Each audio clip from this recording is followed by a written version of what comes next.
Depuis toujours, chaque juif prie en direction de Jérusalem, ou plus exactement en direction du temple. Il se tourne vers ce sanctuaire qui fut bâti dans un premier temps par le roi Salomon, puis par ceux qui revinrent de l'exil de Babel et qui fut détruit par les Romains il y a près de 2000 ans. Pourtant, ce temple habite toujours nos esprits au point où nous bâtissons nos synagogues selon ce modèle et nous aspirons à ce que nos maisons deviennent un Migdash Me'at, un petit sanctuaire, en attendant de voir le troisième temple remplacer ceux qui lui ont précédé. Dans le début de notre paracha, Moshe recense les dons apportés par le peuple et le verset dit « El epekudeh ha-mishkan, mishkan ha-edut ». Voici les comptes du Mishkan, le Mishkan du témoignage. Nos sages font remarquer que le mot Mishkan, communément traduit par lieu de résidence de Dieu, fait aussi écho au mot Mashkon, un gage.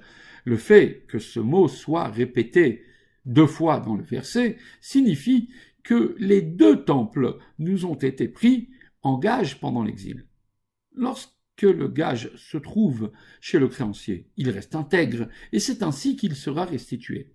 D'où l'assurance que nous avons que seules les pierres du temple ont disparu, mais que sa sainteté continue de nous accompagner et de nous inspirer. Et surtout que, bientôt, comme nous l'exprimons 3 fois par jour dans nos prières, nous le verrons reprendre sa place à nouveau pour jouer son rôle de témoin, Mishkan ha-edut, de la présence divine pour l'humanité tout entière.